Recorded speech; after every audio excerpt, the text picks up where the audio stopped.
Hi hello నమస్తే. Welcome to our channel. So ఈ మధ్య కాలంలో అయితే ఒక సోషల్ మీడియాలో అయితే ఒకటైతే చర్చ జరుగుతుంది. ఏంటంటే ఎక్కడ ఏ శుభకార్యం జరిగినా, ఒక షాపింగ్ మాల్ ఓపెనింగ్ చేసినా, ఏదైనా పెళ్లి చేసినా ముందుకు ఉండేది ట్రాన్స్జెండర్స్. సో ట్రాన్స్జెండర్స్ ఈ మధ్య కాలంలో ఎక్కడికి వచ్చినా ప్రధాన డిమాండ్స్ చేస్తున్నారు. ఆ డిమాండ్స్ ఏంటంటే మాకు ఇంత అయితేనే తీసుకుంటాం, లేదంటే మేము ఏం చేయాలో అది చేస్తాం అని కొన్ని వార్నింగ్ ఇవ్వడం కానీ బెదిరింపులు ఇవ్వడం కానీ చేస్తూ ఉంటారు కొంతమంది ట్రాన్స్జెండర్స్. అందరూ అలా ఉంటారని నేను కూడా అనట్లేదు. సో ఈ మధ్య కాలంలో ఏదైతే హైదరాబాద్లో ఒక ఇన్సిడెంట్ అయితే జరిగిందో, ఒక ఇంటి శుభకార్యం చేసే టైంలో వెళ్ళి వాళ్ళు డిమాండ్స్ చేస్తున్నారు. సో అది కొంచెం భయంకరం అని చెప్పుకోవచ్చు.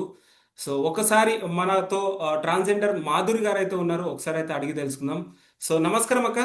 నమస్తే మేడం. చెప్పండి అక్క. ఈ మధ్య కాలంలో ఒకటి హైదరాబాద్ లో అయితే చిన్న ఇన్సిడెంట్ అయితే జరిగింది. ఆ ఇన్సిడెంట్ ఏంటంటే వాళ్ళ ఇంట్లో ఏదో శుభకార్యం జరిగే టైంలో వెళ్ళి డిమాండ్ చేస్తున్నారు ట్రాన్స్జెండర్స్. దీన్ని ఏ విధంగా చూడొచ్చు అంటారు? ముమ్మాటికి అలా చేయడం తప్పే. సో మనం అడిగే విధానం ఒక పద్ధతి అనేది ఉంటుంది. సో ఇక్కడ ఏంటంటే వాళ్ళు ఒక శుభకార్యం వెళ్ళినప్పుడు అక్కడ ఏం జరిగిందో మనకి తెలీదు. ఓన్లీ వీడియో ద్వారానే మనకు తెలిసింది. సో ఎవరైతే ఉన్నాడో ఓనరు, ఆ వ్యక్తి ట్రాన్స్జెండర్ మీద చేయి చేసుకోవడము ఆ వీడియో ఒకటి వచ్చింది. దాని తర్వాత ఇంకా దూరం నుంచి ఒక వీడియో వచ్చింది. ట్రాన్స్జెండర్ అందరూ ఏకమయ్యి ఆయన పైన కర్రలు విసడము, ఈయన దాడిచ్చడము. సో అది మనకు తెలిసింది. ఇక్కడ ఏంటంటే అండి, ఇలా చేయడం చాలా ముమ్మాటికి తప్పు. సో నేను ఇక్కడ మా కమ్యూనిటీ కదా అని నేను సపోర్ట్ చేయట్లేదు. ఇట్లా ఈయనకి ఇలా జరిగిందని నేను కూడా చాలా బాధపడుతున్నా. ఎవరైనా కానీ తప్పు చేస్తే, నేనైనా తప్పు చేస్తే శిక్ష నేను అనుభవించాలి. ఎవరైనా కానీ సొసైటీలో తప్పు చేస్తే తప్పకుండా శిక్ష అనుభవించాలి. ఇంకోటి ఏంటంటే ఇలా చేయడం చాలా తప్పు. చాలా మంది దొరికిందే కదా అని ఇప్పుడు ట్రాన్స్జెండర్లు ఎవరైతే తప్పు చేశారో వాళ్ళకి శిక్ష వేయండి. ప్రతి ఒక్కరిని ట్రాన్స్జెండర్లు అనడం వల్ల సో ఇక్కడ చాలా బాధ వేస్తుందండి. ఇప్పుడిప్పుడు మేము కూడా అన్ని రంగాలలో సక్సెస్ లో ముందుకు వస్తున్నాము. సో అందరూ పద్ధతిగా ఉంటారని నేను అనట్లేదు. సో మా కమ్యూనిటీ మెంబర్స్ లో కూడా 50% మంచి వాళ్ళు ఉంటే మిగతా 50% ఇలాగా తయారయ్యే వాళ్ళు కూడా చాలా మంది ఉన్నారు. ఓకే. ఇప్పుడు ట్రాన్స్జెండర్స్ ని చూస్తేనే భయం వేస్తుంది అక్క కొంతమందికి. మీరు కూడా అర్థం చేసుకోవాలి కదా, ఎందుకంటే మిడిల్ క్లాస్ వాళ్ళు ఒకలాగా ఉంటారు, రిచ్ పీపుల్స్ ఒకలాగా ఉంటారు. మీరు మిడిల్ క్లాస్ వాళ్ళ దగ్గరికి వెళ్ళి కూడా ప్రధాన డిమాండ్ చేస్తారు, మాకు ₹1,00,000 అయితేనే తీసుకుంటాం, లేదా 50,000 అయితేనే తీసుకుంటాం. వాళ్ళు మిడిల్ క్లాస్ వాళ్ళు, వాళ్ళు కష్టపడితేనే కదా వాళ్ళ డబ్బులు వచ్చేవి. అలాంటి వాళ్ళని డిమాండ్ చేయడం ఏ మాత్రం కరెక్ట్ అంటారు మరి? ఏమండి, ₹1,00,000 డిమాండ్ చేశారు, ₹1,00,000 డిమాండ్ చేశారు. ఇప్పుడు హైలైట్ అవుతుంది వీడియోలో. ఆ ₹1,00,000 ట్రాన్స్జెండర్ అడిగినట్టు ప్రూఫ్ ఉందా? ఆడ చెప్పండి, మాకు చూపించండి. సో నేను దాన్ని కూడా స్పందిస్తా. మరి ₹1,00,000 అడిగారో లేకపోతే ఎంత అడిగారో వారికైతే తెలియదు. ఎవరైతే ఆయన ఉన్నాడో ఓనరు, ఆయన కూర్చొని మాట్లాడుతున్నాడు. మాకు ₹1,00,000 అడిగారు, ఇట్లా అడిగారు, అట్లా అడిగారు. మళ్ళీ వాళ్ళు నిజంగా ₹1,00,000 అడిగారో, ఈయన ₹1,00,000 ఇచ్చారో మాకైతే తెలీదండి. ఇప్పుడు సో ఎవరు కూడా ట్రాన్స్జెండర్లు డిమాండ్ చెయ్యరు. నేను చెప్తున్నా కదా, ఒక్కొక్కరు ఒక్కొక్క పద్ధతిలాగా ఉంటారు. ఇప్పుడు నేను ఉన్నాను మాదిరిగా. సో నాకు పర్సనల్ గా ఫోన్లు చేసి నువ్వు రా మాదిరి అనే వాళ్ళు పిలిచే వాళ్ళు చాలా మంది ఉంటారండి. వాళ్ళు చేస్తున్నారో మనం చేయము. ఒక్కొక్కరు ఒక మైండ్ సెట్ విధానంగా బతుకుతా ఉంటారు. ₹1,00,000 ఎందుకు డిమాండ్ చేస్తారండి? లక్ష ₹1,00,000 రూపాయలు అనేది నేను ఎవరు ఎగ్జాంపుల్. డిమాండ్ చేయరు. డిమాండ్ చేసినట్టు ప్రూఫ్ అది ఇప్పుడు. అవును.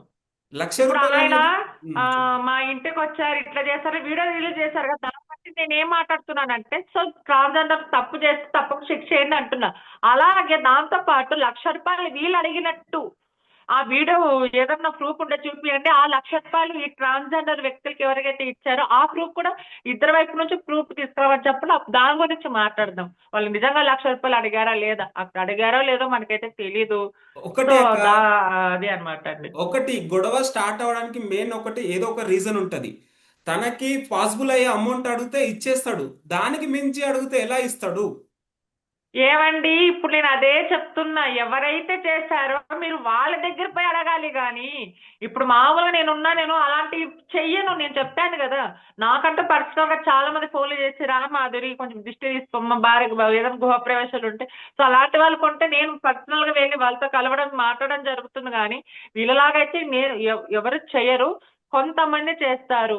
ఇప్పుడు డిమాండ్, ఇప్పుడు సొసైటీలో ట్రాన్స్జెండర్లే బాగా ఎక్కువ ఈ తప్పు చేస్తున్నారా సొసైటీలో? అంటే ట్రాన్స్జెండర్లే తప్పు పడుతున్నారా మీరు? ఈ సొసైటీలో కానీ ఎంతో మంది ఇప్పుడు తప్పులు చేయట్లేదు, ఆడవాళ్ళు మగవాళ్ళు. నేను అందరినీ అనట్లేదండి, కొంతమంది మగవాళ్ళని కొంతమంది ఆడవాళ్ళని. ఎందుకు అంటున్నాను అంటే సొసైటీలో చిన్న పిల్లల్ని రేప్ చేసేస్తున్నారు అబ్బాయిలు. ఆ మొన్నటికి మొన్న 45 ఏళ్ళ వ్యక్తిని కార్లు ఎక్కించుకొని నలుగురు అబ్బాయిలు లైంగిక దాడి చేసి చంపేసి కింద పడేసి వెళ్ళిపోయారు. మొన్న జరిగింది. సో ఇలాంటివన్నీ విన్నప్పుడు మేమేం నేర్చుకోవాలండి సమాజం నుంచి? చాలా మంది సమాజం మమ్మల్ని ఏమంటుంది, మీ నుంచి సమాజం వచ్చే జనరేషన్ ట్రాన్స్జెండర్ కమ్యూనిటీ ఏం నేర్చుకుంటా అని అంటున్నారు. మళ్ళీ ఈ జనరేషన్ లో ఆడవాళ్ళు మగవాళ్ళు కానీ చిన్నపిల్లలు కానీ ఏం నేర్చుకోవాలి ఇవన్నీ చూసి? సో సమాజంలో తప్పులు చేస్తున్నారు, అవి కనబడట్లేదు. ఇక్కడ హిజ్రా అనగానే ఫోకస్ అయిపోతుంది. ఇప్పుడు చూడండి 4 days నుంచి ఎక్కడ చూసినా కానీ ఇదే న్యూస్ వైరల్ అవుతుంది, ఇదే న్యూస్ వైరల్ అవుతుంది. So okay. తప్పు చేసిన వాళ్ళేమో వేరే వాళ్ళు, ఆ కొట్టిన వాళ్ళేమో వేరే వాళ్ళు. నిన్న ఎవరికి పడింది? సో కమ్యూనిటీకి మచ్చబడింది అనమాట. సో దీనికి ఎవరు క్లియర్ చేయాలా? కమ్యూనిటీ వాళ్ళు కూర్చొని పెద్దవాళ్ళు ఎవరైతే ఉంటారో, ఈ తెలంగాణ వాళ్ళు పెద్దవాళ్ళు ఎవరైతే ఉంటారో గురువు వాళ్ళు అనేవాళ్ళు, అటువంటి వ్యక్తులు వచ్చి కూర్చొని ఇది కరెక్ట్ కాదు అని మాట్లాడాలి. అప్పుడే నిజంగా ఇదంతా స్టాప్ అయిపోతుంది. నిజంగా ట్రాన్స్జెండర్స్ కి మనసు ఉంటుందా? మనిషిని బట్టి డిమాండ్ చేస్తారా? అంటే ఏం చెప్తారు? సో నాకెందుకు అడుగుతున్నారండి? సో ఇది చేసిన వాళ్ళు వేరే వాళ్ళు ఉన్నారు. నేను అదే అంటున్నా, ఎవరు చట్టం దృష్టిలో ఎవరు తప్పు చేసినా నేనైనా కానీ శిక్ష అనుభవించాల్సిందే. ఓకే. సో వాళ్ళు ₹1,00,000 అడిగారన్నారు, కొట్టుకుండా కొట్టా. సో ఆయనకు ఇప్పుడు ఆయనకు దెబ్బ తాకిందని మీడియాలో ఇంత జాలి చూపిస్తారే, ఇక్కడ కాళ్ళకు అన్ని వాతలు ఇంతలా వాసనే, మళ్ళీ దాని గురించి ఎవరు మాట్లాడట్లేదు, మీరు కూడా మాట్లాడట్లేదే. ఓకే. సో ఇక్కడ మీరు అబ్బాయికి అన్యాయం జరిగింది కాబట్టి మీరు మాట్లాడుతున్నారు. సో ఇక్కడ ట్రాన్స్జెండర్ కి అన్యాయం జరిగిందని నేను మాట్లాడుతాను. దేనికంటే వాళ్ళు డిమాండ్ చేసినందుకు వాళ్ళు వాళ్ళు వాళ్ళు డిమాండ్ చేస్తారో లేదో, వాళ్ళు చేసిన తప్పుకు శిక్ష అనుభవిస్తున్నారు ఆల్రెడీ. కానీ కొట్టడం కరెక్ట్ కాదు కదా. ఓకే. సో వాళ్ళు దాని గురించి ఎవరు ప్రశ్నించరే, సో దాని గురించి ఎవరు మాట్లాడరే. సో బాధ ఉంటుంది కదా ఎవరికైనా కానీ. ఓకే. మీరు ఫైనల్ ఎవరెందుకు గా డిమాండ్ చేస్తారు? సో ఎవరో 100 మందిలో 10 మంది డిమాండ్ చేస్తే ప్రతి ఒక్క ఆ 10 మందిని ఆ 100 మందిలో కలిపి మీరు అనేస్తే ఒప్పుకుంటారా? ఇప్పుడు ఒక వ్యక్తి చిన్నపిల్లడు ఉన్న చిన్నపిల్లలు రేప్ చేసి చంపేశారు, ఆ వాడి శిక్ష అనుభవించాడు. ప్రతి ఒక్క మొగోడి దగ్గర పోయి నువ్వు చిన్నపిల్లలు రేప్ చేస్తారా పట్టా పట్ట కొడితే ఒప్పుకుంటారా? చేసినోడు ఎవ్వడు. మమ్మల్ని ఎందుకు అంటావు, నిలదీసి అడగరా? సో నేను కూడా ఈరోజు అదే అడుగుతున్నా. ఓకే. చేసిన వాళ్ళు వాళ్ళు ఎవరైనా కానీ నేనైనా కానీ తప్పు చేస్తే శిక్ష అనుభవించాల్సిందే. ఓకే. ఆడవాళ్ళు మగవాళ్ళు ట్రాన్స్జెండర్ సమానం అంటాం కదా మేము. సో ఏ తప్పు ఎవరు చేసినా కానీ సమానంగా శిక్ష పడాల్సిందే. ఓకే. ఫైనల్ గా మీ ప్రధాన డిమాండ్స్ అంటే ఏం చెప్తారు? గవర్నమెంట్ పరంగానైనా ఏదైనా వాట్ ఎవర్ వాట్. నా డిమాండ్ అంటే ఏం లేదండి, నేను మీకు తెలుసు సోషల్ మీడియాలో ఏదో ఒకటి అన్యాయం జరిగితే దాని గురించి నేను గతంలో కూడా ఒక ఆడపిల్ల విషయంలో నేను పేరు తీయాలనుకోవట్లేదు, మీకు తెలుసు. ఒక ఆడపిల్ల విషయంలో నేను పోరాడిన పోరాటం మీకు అందరికీ తెలిసిందే. సో ఆ రోజు కూడా నా కమ్యూనిటీ ఎవరు సపోర్ట్ రాలేదు, అయినా కానీ ఇప్పుడు కూడా ఒంటరి పోరాటమే. సో ఇప్పుడు కూడా నేను ఇట్లా మాట్లాడుతున్నానంటే నాకు వేరే ట్రాన్స్జెండర్ కమ్యూనిటీ వాళ్ళు మన గురించి తప్పుగా మాట్లాడక మన గురించి పొగుడుతుగా మాట్లాడింది నాకు ఎవరు నేర్పియరు. సో నాకేదనిపిస్తే నేను అది. గతంలో కూడా ఒక వ్యక్తి గురించి ఫేక్ అని ఎప్పటి నుంచి డే 1 నుంచి స్టార్ట్ చేస్తున్నాడు, డే లాస్ట్ వరకు కూడా సో నిరూపించడం జరిగింది. సో ఇలాంటి మనకి తెలిసి వచ్చిన వృత్తిలో ఏంటి సమాజంలో ఏం జరుగుతుంది, సమాజంలో ఎవరు ఎట్లున్నారు దాని గురించి నేను మాట్లాడతాను, పోరాడతాను, మీకు తెలుసు. ఇప్పుడు కూడా నా డిమాండ్ ఏంటంటే ట్రాన్స్జెండర్కి నేను 2 చేతులు ఎక్కి మొక్కుతున్నా, ఎవరైనా కానీ సో వాళ్ళు ఇయ్యాలని రూల్ ఏం లేదు, వాళ్ళు లేదంటే వెళ్ళిపోవచ్చు. కానీ ఇట్లా శాపనాదాలు పెట్టడము, వాళ్ళని మీరు తిట్టడము, ఆయన ఒక చేంజ్ చేసుకోవడం, అదే చేసుకోవడం, ఇవన్నీ ఏం జరుగుతుందంటే సో ట్రాన్స్జెండర్కి మిగతా వాళ్ళందరి మీద వచ్చబడుతుంది. ఓకే. ఎందుకంటే ఇప్పుడు సొసైటీలో మనం కూడా మంచిగా ముందుకెళ్తున్నాం, ప్రతి రంగాల్లో కూడా మనం ముందుకు వస్తున్నాం. అందుకోసమే ట్రాన్స్జెండర్ ఇప్పుడైనా కానీ ఎవరైతే కమ్యూనిటీ ఉంటారో తెలంగాణ వాళ్ళ కమ్యూనిటీ వాళ్ళు పెద్దవాళ్ళు కూర్చోబెట్టి దీన్ని స్టాప్ చేయాలి, ఓకే. ఇలా చేయకూడదు అని. ఓకే. అది నా ఇప్పుడున్న డిమాండ్ అండి. ఎవరైనా ఇప్పుడు కానీ తప్పు. ఇప్పుడు వాళ్ళు అక్కడ ఇష్యూ, అంత పెద్ద ఇష్యూ జరిగింది, వాళ్ళకి ఇంకా ఆ, శిక్ష అనేది ఉండదా? శిక్ష ఉంటుంది కదా, మనం చెప్పరు. బా కొట్టిన ఆయనేమో మీడలో కూర్చొని మాట్లాడుతున్నారు. అది ఎంతవరకు నిజమో నాకైతే తెలియదు, కానీ గతంలో ఇలాంటివి చాలా జరిగినాయి. దౌర్జన్యాలు అనేది మనం చాలా ఇంటూనే ఉన్నాం. ఇది ఒకటే కాదు కొత్తగా. ఓకే. గతంలో కూడా ట్రాన్స్జెండర్ డిమాండ్ చేశారు, ఈ డబ్బులు ఇవ్వకుంటే బట్టలు లేపారు, ఇవన్నీ మనం వింటూనే ఉన్నాము. ఉమ్. వాళ్ళు చేశారని మనం అలా చేయం కదా. So okay. వాళ్ళు వేరే మైండ్ సెట్ ఉంటుంది, మనది మెయిన్ సెట్ ఉంటుంది. నేనున్నా, నేను గౌరవంగా బతకాలి, మంచిగా ఉండాలి, వాళ్ళలాగా ఉండకూడదు అంటే అలానే ఉంటది. లేదు నేను వాళ్ళలాగా నేను కూడా ఇప్పుకొని నిలబడాలి, శాపనార్థాలు పెట్టడానికి, అది వేరేలాగా ఉంటుంది. నిజంగా ఇవన్నీ వర్తిస్తాయంటారా ఇక్కడ మరి? ఏంటంటే ఆ నిజంగా ఇవి వర్తిస్తాయంటారా ఈ శాపనాలు ఇవన్నీ? లేదండి, ఎవ్వరు ఇప్పుడు ఒక మాట చెప్తానండి. ఊరికే పోతే శాపనాలు పెడితే జరగవండి. శాపనార్థాలు ఎక్కడి నుంచి వస్తే తగులుతాయి అంటే, నువ్వు ఎగ్జాంపుల్ మీరే ఉన్నారు. నాకు ఎంత ఇప్పుడు నన్ను కొట్టినా తిట్టినా నన్ను చంపినా నేను శాపనార్థాలు పెట్టినా కానీ అది రాదు.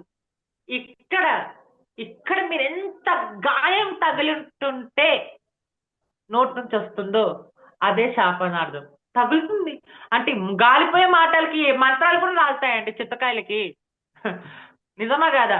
ఇక్కడ నుంచి రావాలి, మనసారా రావాలి. అంటే అవతల వ్యక్తి ఎంత మనకి బాధ పెట్టింటే, ఒక ప్రేమించిన వ్యక్తి మోసం, ఇన్నాళ్ళు మంచిగా ఉండి ప్రేమించి వేరే అమ్మాయిని పెళ్లి చేసుకుని పిల్లలు పుట్టించుకొని వాడు జాలు చూసుకుంటే ఇక్కడ నుంచి వస్తుంది, అప్పుడు తగులుతుంది బాధ. ఓకే. సో ఇప్పుడున్న సంతోషంలో ఉన్నప్పుడు ఆహా, సంతోషంలో ఉన్నప్పుడు, డబ్బులో ఉన్నప్పుడు నువ్వు నాశనం అయిపోతావు, నువ్వు బాగుపడవు అంటే అవన్నీ చల్లవు, ఊరిని పుకార్లు. రా రాముడు మాకు రాముడు మాకు ఒక వరం ఇచ్చాడు వనవాసం అప్పుడు చేసేటప్పుడు. అమ్మ మీరు దీవిస్తే మంచి జరగాలని వరం ఇస్తారని ఆయన మాకు వరం ఇచ్చాడు. ఆ వరం ఇప్పటికీ ఉంది. అది ఎక్కడంటే అక్కడ ఉపయోగించము. మా దగ్గర చాలా మంది ఏడ్చుకుంటూ వస్తారు, అమ్మ మా పరిస్థితి ఇట్లుందమ్మా అని కాలు పట్టుకొని ఏడుస్తారు. అప్పుడు మేము ఇక్కడ నుంచి మేము దీవనాతలు ఇస్తాం మేము. ఓకే. ఫైనల్ ఏం క్వశ్చన్ అండి. కాదమ్మా మంచి జరుగుతుందని. ఓకే. Final so question. అలాంటివి ఉంటాయండి. ఊరిని పుకార్ల ట్రాన్స్జెండర్లు శాపిస్తున్నారు, చేస్తున్నారు, అది ఇది అని. ఇప్పుడు కొంతమంది ట్రాన్స్జెండర్ రౌడిజం చేస్తే మగవాళ్ళు కూడా చేస్తున్నారు కదా రౌడిజం, దాని 10 రెట్లు చేస్తున్నారు. చెయ్యట్లేదా? ఆ మగవాళ్ళు రాత్రిపూట్ల కార్లు లిఫ్ట్ అని డబ్బులు పిక్కోవడము, ఇవన్నీ చెయ్యట్లేదా? సో ఇవన్నీ ఎందుకు కనపడవు ప్రజలకి? ప్రజల దృష్టిలో ఎందుకు రావు ఇవన్నీ? సో ట్రాన్స్జెండర్లు చేశారు, వచ్చింది. నేను ట్రాన్స్జెండర్ గురించి తప్పుడుగా మాట్లాడట్లేదు. ఎవరు తప్పు చేస్తే తప్పకుండా బరాబర్గా మాట్లాడతా. అది మా కమ్యూనిటీ అయినా ఏ కమ్యూనిటీ అయినా కానీ. ప్రపంచంలో బ్రతుకుతున్న ప్రతి ఒక్క వ్యక్తికి ఉంటుంది హక్కు, మాట్లాడే హక్కు. ఓకే. ఒక ఇప్పుడు కమ్యూనిటీగా నేను ఇదే కోరుకుంటున్నా అండి. ఇప్పుడున్న ట్రాన్స్జెండర్స్ కి ఇప్పుడున్న గవర్నమెంట్ చాలా మంచి ఆఫర్స్ ఇవ్వడం లాంటివి జరిగింది. ఎస్పెషల్లీ గవర్నమెంట్ జాబులు ఇస్తున్నాం అనేసి అంటున్నారు. అందరికీ వస్తుందంటారా ఇది? జాబులు అండి, ఆ, ఏపీ తెలంగాణలో ఎంతమంది లక్షల మంది, కోట్ల మంది ఉన్నారో ఆడవాళ్ళు మగవాళ్ళు, దాంట్లో సగం మంది ట్రాన్స్ కమ్యూనిటీ వాళ్ళే ఉన్నారు. ఇంకోటి ఎల్జిబిటి కమ్యూనిటీ అని ఒకటి, ట్రాన్స్ మెన్ కమ్యూనిటీ అని వాళ్ళదొకటి. ఇవాళ రేపు ఫ్యాషన్ అయిపోతుందండి. రామాయణం కానీ ఎప్పటి నుంచి పురాణాలు కానీ మగవాళ్ళు ఆడవాళ్ళు లాగా మాట్లాడతాము. ఆడవాళ్ళు ఇప్పుడు బ్రహ్మంగారు చెప్పినట్టు అన్ని జరుగుతున్నాయి. ఓకే. ఇక్కడ ప్రతి ఒక్క వ్యక్తికి జెండర్ అనేది పేరు ఉంటుంది. ఓకే అండి. చాలా బాగా అయితే ఎక్స్ప్లెయిన్ చేశారు. థ్యాంక్ యూ సో మచ్ మా జూమ్ కాల్లోకి వచ్చినందుకు. ఫైనల్గా మనం చెప్తారా? ఏవండి, మీ మీద అయితే ఎవరైతే మీ ఇంటికి వచ్చి దాడి చేశారో తప్పకుండా మీరు యాక్షన్ తీసుకోండి. తప్పకుండా తప్పు చేస్తే బరాబర్ యాక్షన్ తీసుకొని వాళ్ళకి ఒక శిక్ష అనేది వేయండి. కానీ మీరు అలా కొట్టడం చాలా తప్పు. నాకు అదొక దాని గురించి నాకు బాధ తప్ప దేని గురించి బాధ కాదు. మీరు మీరు కొట్టుకుంటే దానికి ఒక చట్టం ఉంటుంది, దానికి ఒక న్యాయ వ్యవస్థ ఉంటుంది, దానికంటూ ఇది ఉంటుంది. ఇప్పుడు మీరు కొట్టింది అక్కడ కనపడట్లేదండి. ఆ ఉమ్. మీరు ₹1,00,000 డిమాండ్ చేశారు, ఇక్కడ తల కొట్టారు అనేదే కనబడుతుంది. కానీ మళ్ళీ ఒక ట్రాన్స్జెండర్ మీరు అంతగా కొట్టారు, మళ్ళీ ఎంత బాధ ఉంటుంది. ట్రాన్స్జెండర్ లైఫ్ ఎలా ఉంటుందో తెలుసా అండి? తల్లిదండ్రులకు దూరం అయ్యి, ఇది రుటీన్. ఎవరు ఈ మాట రుటీన్ అందరూ చెప్పేదే. కానీ ఇంకోసారి గుర్తు చేస్తున్నానండి, ఎవరైతే మీరు ఇప్పుడు సోషల్ మీడియాలో మీరు మాట్లాడుతున్నారో మీ గురించే చెప్తున్నానండి. మా లైఫ్ ఎలా ఉంటుందంటే, తల్లిదండ్రులు లేక, ప్రేమించిన వాడు మోసం చేసి, సమాజంలో ఒక గురిని ఎంచుకొని ట్రాన్స్జెండర్ కమ్యూనిటీగా వచ్చి సర్జరీ చేయించుకొని ట్రాన్స్జెండర్ గా మారి ఒక గౌరవంగా బతుకుతూ ఇలా ఎన్నో అవమానాలు పడుతూ ఉన్నాము. అందరూ అలా ఉండరండి, కొంతమంది అలా ఉంటారు. మీరు కూడా అర్థం చేసుకోండి. ఇదే నేను చెప్పాలనుకునేది. ఇంకో విషయం, ఎవరైతే ట్రాన్స్జెండర్ కమ్యూనిటీ వాళ్ళు ఉన్నారో పెద్దవాళ్ళు కూర్చొని దీన్ని ఆపాలి. ఆపకపోతే ఇంకా ఎక్కువ అయిపోతుంది. ఇంకా సమాజంలో ఇంకా ఇంకా చెడ్డ పేరు అనేది ఎక్కువ వస్తుంది. ఇంకంతే అండి. థ్యాంక్ యూ అండి, థ్యాంక్ యూ అక్క. Thank you.